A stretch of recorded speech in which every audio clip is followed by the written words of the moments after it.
لله الحمد لله حق الحمد لله على جميع الورى فالحمد لله. رمضان رمضان رمضان يا حبيب رمضان رمضان. أعوذ بالله من الشيطان الرجيم. بسم الله الرحمن الرحيم. الصلاة والسلام على رسول الله.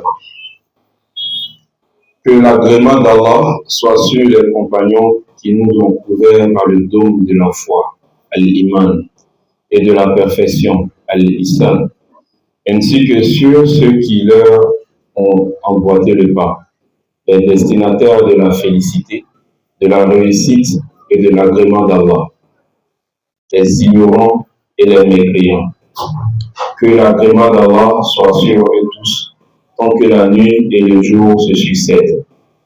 Le serviteur, si nécessité de son Seigneur, l'ignorant, conscient de ses carences et de ses limites, le serviteur de la science, Ibrahim, fils de El-Hajj Abdullah, celui-ci, fils de Sidi Mohammed, que l'agrément d'Allah soit sur eux tous, qu'Allah nous fasse profiter de lui, dit: lorsque j'ai constaté que la plupart des jeunes générations contemporaines se sont laissées séduire et emporter par la vanité des temps au point de n'être préoccupés que par leur passion, leur ego et le diable, Satan, au détriment de la religion, du Coran, de l'acquisition du savoir et de son application à leur intention, j'ai rédigé cette brochure succincte en vue d'éveiller leur conscience, particulièrement celle dont les aïeux furent les hommes de science et de la gnose. Allah est mon soutien. Mon succès, Tawfiq, ne dépend que de lui. C'est sur lui que je m'appuie et à lui je m'en remets. Et j'ai intitulé l'ouvrage Tafsirat al-Anam fi al-Imam wa Imam, pour mettre en évidence que seule la connaissance est guide. J'ai construit l'ouvrage de la manière qui suit: un préambule, 3 chapitres et une conclusion. Le préambule, selon la religion, le premier chapitre, les mérites de la connaissance et des savants. Le deuxième chapitre, du caractère blâmable de l'ignorance. Le troisième chapitre, des règles de bonne conduite requises des étudiants et des enseignants. Cette partie traite des avantages liés au livre, à la passion de la lecture et à l'attachement des livres. La conclusion, de l'incitation à ériger des écoles, des établissements pour la diffusion du savoir, ce qui constitue une sunna et non une simple innovation acceptable.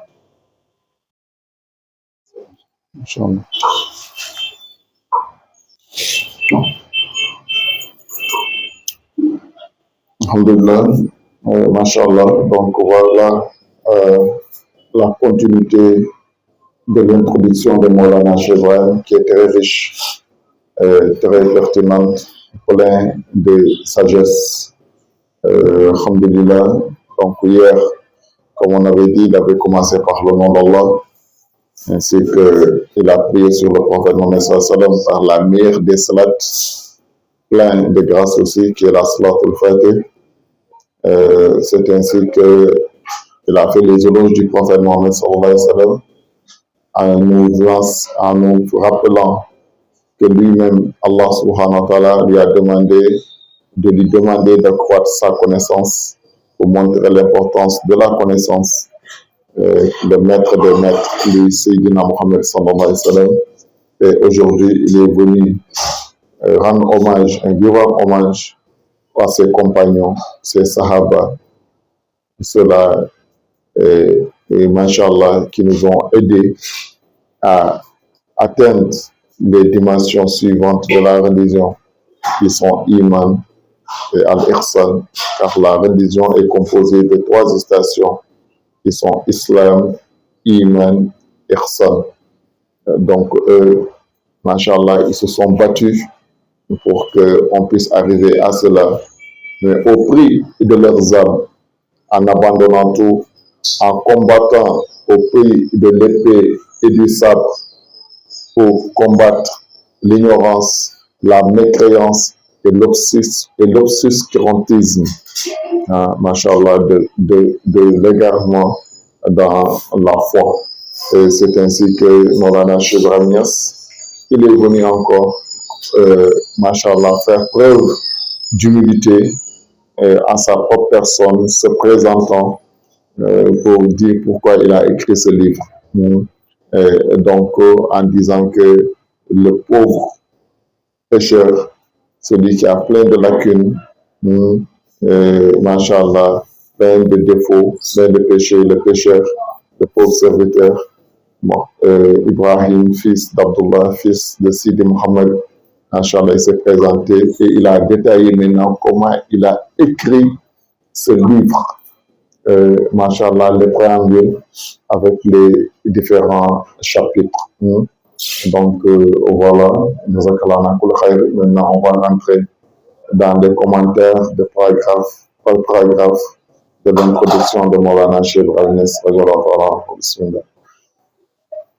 Que la demande d'Allah soit sur les compagnons qui nous ont ouverts par le dôme de la foi, al-Iman, et de la perfection, al-Ihsan, ainsi que sur ceux qui leur ont emboîté le pas, les destinataires de la félicité, de la réussite et de l'agrément d'Allah.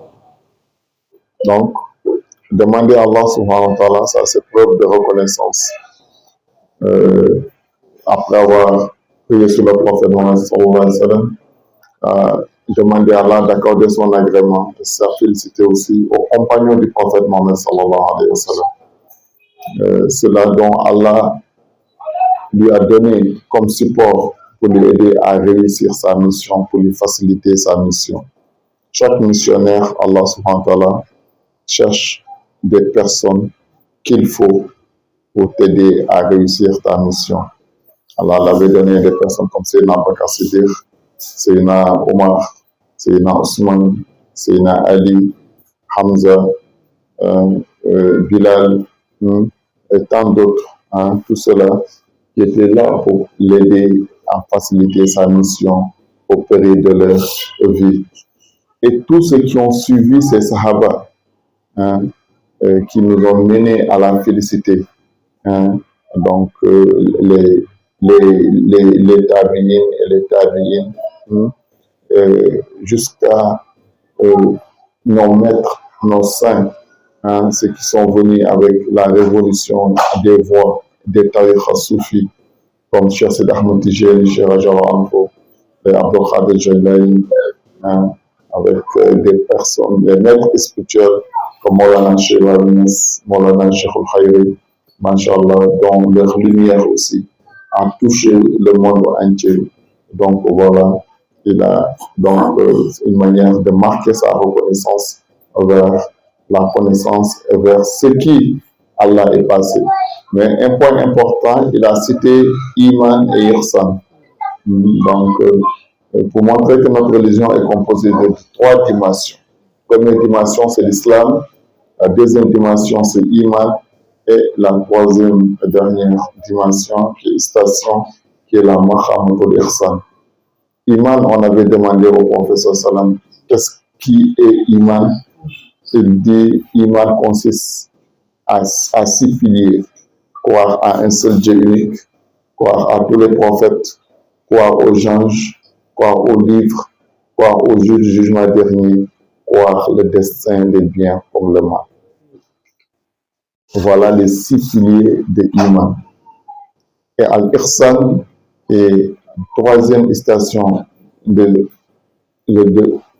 la religion qui n'a qu'un seul pilier. Le prophète sallallahu alayhi wa sallam a dit Anta abudallah ka'annaka tara. Adore Allah jusqu'à ce que tu le vois ou bien comme si tu le voyais. Il dit si tu ne peux pas le voir, sache que si tu ne peux pas le voir, sache que lui, Allah, il te au revoir. Mais les soufis traduisent ça autrement.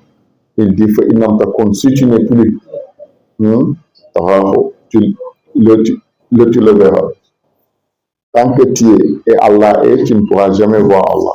Mais pour voir Allah, pour connaître Allah subhanahu wa ta'ala, il faut que tu t'anéantisses. Tu fais la fana, l'extinction dans l'essence divine, dans la vérité, dans la réalité, dans ta source originelle. Et là, c'est là Allah dit, mon serviteur ne cesse de se rapprocher de moi avec des nafil khayrat jusqu'à ce que moi, Allah, je l'aime. Il dit, si moi, Allah, je l'aime, je le deviens. Dans notre riwaya, il dit, je deviens sa vue, je deviens son ouïe, je deviens son aura, je deviens sa parole, je deviens ses pieds, je deviens sa main. S'il me demande, je le crois, et s'il se réfugie, je le protège. C'est le but escompté de la religion. C'est la troisième station.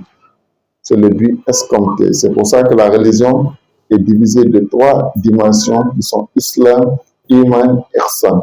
Islam a 5 piliers qui sont la double profession de foi, faire les 5 prières, jeûner, faire la zakat, et faire le pèlerinage à la Mecque. Mais Iman que je viens de quitter, c'est les 6 piliers et le pilier de la Mahamatul Ihsan. Donc en tout, la religion islamique a 12 piliers. C'est Islam, l'islam Islam qui a 5 piliers. Mais beaucoup confondent, pensent que la religion se limite seulement à la Mahamatul Islam. Si tu as fait les 5 piliers, c'est fini, tu n'as plus autre chose. Non, non. Là, tu es un musulman, tu n'es pas encore un croyant. Tu es un musulman, mais tu n'es pas encore mu'min. Allah subhanahu wa ta'ala, souvent il s'adresse aux musulmans, souvent il s'adresse aux mu'min, souvent il s'adresse aux muhsin. Ceux qui sont limités à la première station, ce sont les musulmans, ce sont les musulmans.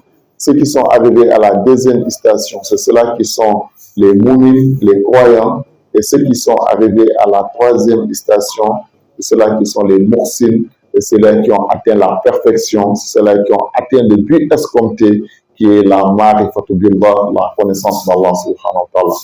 C'est pour ça que c'est des stations, c'est des écoles, c'est comme le primaire, le secondaire et l'enseignement supérieur. Et tu vas voir chaque jargon, chaque cycle a 3 niveaux dedans. Sont Islam, Iman, Ihsan. Et pour ça, l'Islam a Islam, Iman, Ihsan. Il y a Islamul Islam, Islamul Iman et Islamul Ihsan. Iman, il y a Imanul Islam, il y a Imanul Ihsan et il y a Imanul Ihsan. Et à Ihsan aussi, il y a Ihsanul Islam, Ihsanul Iman et Ihsanul Ihsan. Pour les comprendre, le prophète Mohammed sallallahu alayhi wa sallam, celui qui nous les a enseignés, en nous disant quoi? La chose qui nous dit, l'islam a 3 monazilat, c'est-à-dire 3 stations. Première station, c'est At-Tawba, le repentir sincère. Deuxième station, c'est Istiqama, la rectitude. Et la troisième station de la Mahamatul Islam, c'est At-Taqwa, la crainte révérentielle d'Allah subhanahu wa ta'ala, la piété. Donc si tu es musulman, ces 3 caractéristiques doivent être avec toi. Un repentir sincère, At-Tawba. Deuxième, la rectitude. Suivre le juste milieu, la Sirat al-Mustaqim, qui est faire ce que Allah subhanahu wa ta'ala nous a recommandé de faire et laisser tout ce qui nous a interdit. Être dans la Sirat al-Mustaqim. On ne va pas ni à gauche ni à droite. Tout ce qu'on fait, si Allah approuve, on fait. S'il interdit, on laisse. C'est ça qu'on appelle la istiqama, la droiture. Et la troisième, c'est At-Taqwa, la crainte révérentielle d'Allah subhanahu wa ta'ala. Si ça c'est parfait, la personne, maintenant, la porte de Iman lui serait ouverte, qui est la croyance. La croyance aussi, cette station a 3 escaliers, 3 monozilat. Premier, c'est At-Sidqo, la sincérité dans l'adoration. La maqam de Abu Bakr Siddiq, Al-Yuminun bil-Ghaib. C'est-à-dire que tu sais qu'il croit dans l'invisible. Tout ce que Allah dit, si c'est vrai, ça vient d'Allah, ça vient du Coran. Lui, il croit en ça, il n'a aucun doute. Sa foi est sincère et inébranlable. Et deuxième station de la Maqamatul Iman, c'est Al-Ikhlas. Le monothéisme pur. Il ne trouvera pas Allah d'associatisme dans toutes les circonstances, dans son adoration et dans ses œuvres. Quand il adore, il n'adore qu'Allah. Et tout ce qu'il œuvre aussi, il ne l'œuvre que pour Allah. Lillah, fillah, billah, ilallah. Il ne va plus œuvrer pour aller au paradis, ni par crainte de l'enfer. Tout ce qu'il fait, il le fait pour chercher l'agrément de son Seigneur. À cette station que le prophète sallallahu alayhi wa sallam était au moment que notre maman Aïcha lui disait « Pourquoi passes-tu toute la nuit en train de prier jusqu'à tes pieds sont enflés, tu es affamé, tu t'attaches le ventre pour prier. Est-ce que Allah n'a pas dit qu'il t'a pardonné tes péchés anciens et à venir? Pourquoi tu te fatigues donc autant comme ça ?» Il dit, pourquoi pas, si Allah m'a fait tous ces honneurs, moi aussi, je ne serai pas un serviteur reconnaissant envers son Seigneur. C'est là Al-Ikhlas. On adore Allah juste pas pour une récompense quelconque, mais pour une reconnaissance envers les faveurs qu'Allah nous a faites. Celui qui arrive là, tu arrives au Ikhlas, pur le monothéisme. Mais ce n'est pas le thème des 3 dimensions, on ne peut pas trop développer, mais juste dans le préambule, des rappels pour montrer comment c'est riche cette introduction de Maulana Cheikh Ibrahim. Après ça, il y a At-Tumanina, la quiétude. Une fois que tu as l'Ikhlas, ce qui va suivre dans la Maqamatul Iman, le croyant, il va avoir la quiétude, la paix du cœur, la tranquillité. Le Jalal et le Jamal seront pareils devant lui. Comme il n'adore plus Allah à cause du paradis ni l'enfer, il ne passe par amour de paradis ni par amour de l'enfer. Il fait ce qu'il fait rien pour l'agrément d'Allah subhanahu wa ta'ala. C'est un serviteur d'Allah. Il est soumis à la volonté de son Seigneur. Ce que Allah aura voulu en lui, il agrée. C'est comme ça aussi dans ce bas monde. Si Allah l'éprouve par une bonne chose, que son âme est content dessus, son nafs est content, il remercie Allah. Si le contraire lui arrive aussi, il remercie Allah subhanahu wa ta'ala. C'est pareil. Donc, il vit en paix. Ce que les gens ont peur, lui n'a plus peur de ça. Ce qui empêche les gens de dormir, de s'inquiéter, d'avoir des soucis, lui, il n'a plus. C'est ça, dans cette station de Iman, on dit croire au destin, le bien comme le mal. Tout vient d'Allah. Tout ce qui t'arrive, tu dis Alhamdulillah Rabbil Alamin. C'est ça qui est mieux pour moi. Je l'accepte et je l'assume. Tu n'as plus de choix à faire dans les décisions d'Allah et dans la volonté d'Allah, ni dans le décret d'Allah. Tu n'as plus de choix. Le choix d'Allah est ton choix. Ce que Allah a décrété pour toi, ce que Allah a destiné pour toi, tu agrées ça parce que tu te dis c'est ça qui est meilleur. Car Allah, il est le plus sage, il est l'omniscient. Allah ne se trompe pas. Ce qu'il a tracé pour moi, c'est ça qui est meilleur. Je peux vouloir une chose, or que la chose n'est pas bien pour moi.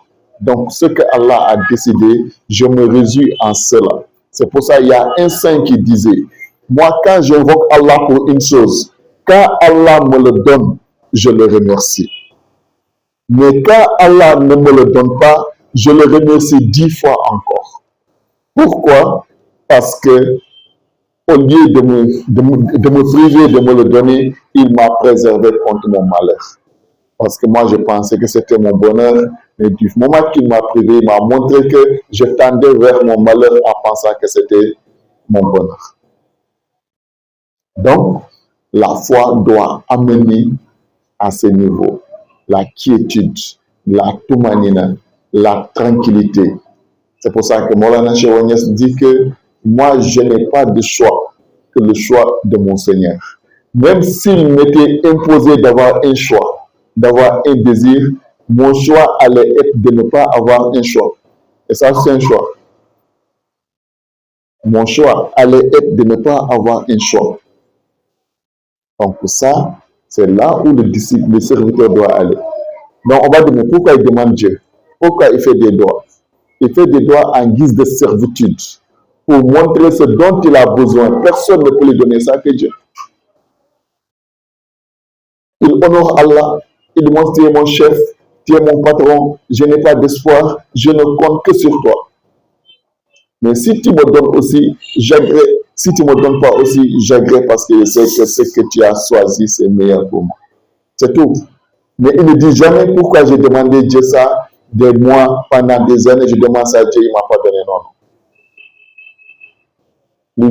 Qu'on lui donne, qu'on ne lui donne pas, du moment, lui, le fait qu'il demande Dieu, c'est une adoration. Il est en train de montrer Dieu, moi, je suis ton serviteur, je suis ton esclave. Et je n'ai rien, je ne peux rien me donner. Tout ce que je gagne, ça vient de toi. Et tout ce que je veux, je te demande, ce que tu m'as donné, alhamdulillah, ce que tu m'as privé aussi, c'est meilleur pour moi, alhamdulillah. Donc celui-là, il ne blâme jamais Allah. Donc, c'est ça qui est la quiétude, la tumanina, la tranquillité du cœur. C'est là où Ibrahim était arrivé au moment qu'on le jetait dans le feu. Les gens sont venus dire, demande-nous l'ange de l'eau, demande-nous, on va éteindre le feu. Le vent, on va souffler. Tout ça là, il dit, je n'ai pas besoin d'eau. Djibril dit, demande à Allah de me donner l'ordre, je vais déplacer le feu. Il dit, laisse-moi avec mon Seigneur. Ce qu'il choisit à moi, je vais faire. S'il veut que le feu me brûle, alhamdulillah, c'est son choix. S'il a décidé autrement, c'est son choix. Je n'ai pas de choix que son choix. Et c'est tout ce qui se passe là, c'est dans sa volonté. Si on me jette dans le feu, ce n'est pas sa volonté. S'il n'aurait pas voulu, ça n'allait pas se faire. Donc, la décision finale lui revient. Moi, je suis son serviteur. Il fait de moi ce qu'il veut. Il est sorti comment? Sorti victorieux. Allah dit au feu, c'est Allah qui a créé le feu. Ou bien même pour les Akbila, c'est lui-même qui est le feu. Et d'ailleurs, et ce qui s'est passé. Le feu ne peut rien faire sans l'ordre d'Allah. Et vous savez, lorsqu'Allah l'a demandé d'égorger son fils aussi, il n'a pas hésité. Il l'a fait. Et Allah a répondu à ses faveurs. C'est des épreuves. Donc celui-là, quand il arrive à ce niveau, les épreuves seront très légères devant lui. C'est innombrable. La pauvreté et la richesse seront égales en lui. Maladie et la bonne santé seront égales en lui. Tout ce qu'il gagne, il dit Alhamdulillah. Donc voilà. Et dès qu'il arrive là, c'est là le iman. La foi est parfaite maintenant. Et là, il n'a plus peur de autre chose qu'Allah. Il ne compte sur rien d'autre qu'Allah subhanahu wa ta'ala. Sa iman est parfait. Et ça l'ouvre la porte maintenant de ihsas, la perfection, qui est la muraqaba, la vigilance.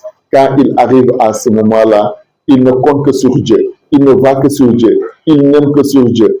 Il veut sentir la présence d'Allah. Il sent la présence d'Allah subhanahu wa ta'ala. Partout il est. Partout il est. Il sait qu'il est avec Dieu. Allah le voit. Il est avec Dieu. La vigilance, la muraqaba. Avec ça, il va maintenant voir celui donc qui est proche de lui. Même s'il pense à quelque chose, celui-là est au courant de quoi il pense. Même s'il dort, celui-là veille sur lui pour réguler sa tension artérielle, pour réguler sa respiration. S'il suffoquait pendant 1 minute, il pouvait mourir. Il ne contrôle plus sa respiration. S'il est éveillé, il peut dire que c'est moi qui contrôle ma respiration. Mais s'il dort, il n'est plus conscient. Et s'il ne respire pas, il va mourir. Qui contrôle sa respiration? Qui contrôle son battement du cœur? Qui fait que son cœur bat? Et si son cœur s'arrête 1 minute, il est mort. Qui contrôle son organisme à l'intérieur? Qui contrôle sa tension artérielle? qui contrôle. Celui-là, elle est tellement proche de lui que plus que lui-même, sa propre personne, lui, il le sait. Ce que celui-là fait en lui, lui-même, il ne peut pas faire ça en lui. Il dit, mais celui-là qui est si proche de moi, qui est si miséricordieux de moi, je veux le voir. Il va avoir envie de le voir, de le découvrir, de le contempler. Et là, dès qu'il désire, Allah va lui faire un chemin qui va lui permettre d'aller à sa rencontre. Et là, il va avoir la mushahada. Il va contempler la face de son Seigneur. Ja al-haqq wa zaaq al-batil. La vérité apparaîtra, la vérité se manifestera devant lui et le faux disparaîtra.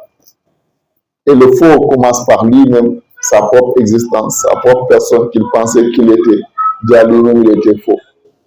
Et tout ce qui l'entoure, il trouvera que c'était faux, ce n'est que des illusions. C'est la vérité qui était là et qui a toujours été là et qui ne cessera jamais d'être là. Ce que Sayyidina Ali avait dit à Sayyidina Mohammed sallallahu alayhi wa sallam lorsqu'il a dit « Montre-moi mon Seigneur, montre-moi la voie qui mène à mon Seigneur ». Le prophète lui dit « Ferme tes yeux » et dit « La ilaha illallah » 3 fois. Il ferma ses yeux, il dit « La ilaha, il n'a rien vu ». Le prophète dit « Maintenant, écoute, je vais dire la ilaha illallah 3 fois et tu répètes après moi et tu fermes les yeux ».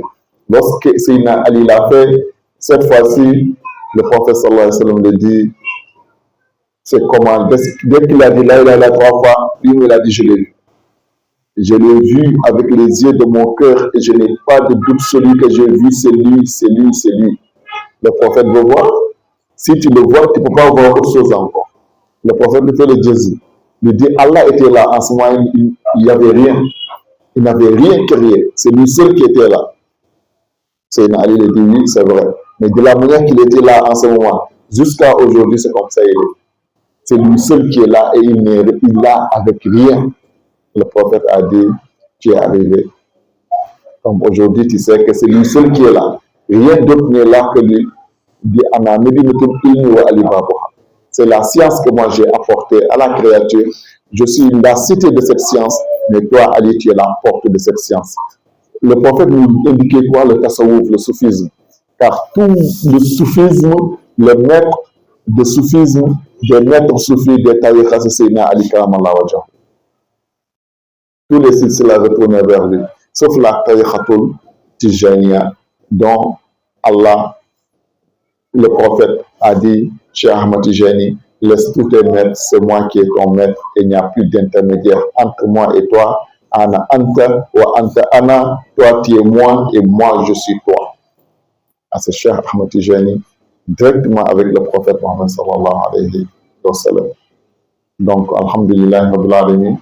Donc, voilà, quand on obtient cette mushahada, hein, cette contemplation de la face d'Allah subhanahu wa ta'ala, hein, et qu'est-ce qui va suivre maintenant? C'est la marifatu billah. C'est les 3 stations sur la Mahamatul Ihsan. Premier, qui est la muraqaba, la vigilance, sentir le rapprochement d'Allah subhanahu wa ta'ala, sentir que Allah est plus proche que toi-même, que ta veine jugulaire. Et la deuxième, la contemplation même maintenant de la face d'Allah subhanahu wa ta'ala. Il n'y aura plus de voile entre toi et Allah. Tu le vois face to face comme on dit. Et après cela maintenant, Allah va t'aider à le connaître. Voir Allah et connaître Allah, ça fait que tu peux voir quelqu'un et ne pas le connaître. Hein? Tu peux voir Gagnon pour ta première fois ou bien arriver à Adjamé pour ta première fois. Tu as vu Abidjan, mais est-ce que tu connais Abidjan? Non. Hein? Donc, il faut quelqu'un qui maîtrise Abidjan, qui tient ta main maintenant pour te dire que voici ici c'est le plateau, voici ici c'est le palais, ici c'est l'hôtel des députés, c'est l'Assemblée nationale, c'est le port, c'est l'aéroport, ainsi de suite. Et là, tu vas commencer à maîtriser Abidjan petit à petit. Ça, on appelle le Seiro, la Mouzakar, après le Fatou, ce qu'on doit faire. On va distinguer les différentes stations. Et chaque station, on lui donne sa part respective et ne pas mélanger les choses. Donc voilà, c'est l'heure qu'on s'est donnée est arrivée. Alhamdulillah, Masha'Allah. Il ne reste que 3 minutes. Peut-être on va prendre ces 3 minutes-là pour S'il y a quelqu'un qui a une question, on va répondre à sa question et puis on va passer à la wajifa. Ou bien si quelqu'un veut commenter aussi, on donne le temps de commenter. Voilà, alhamdulillahi rabbil alamin. Ramadan, Ramadan.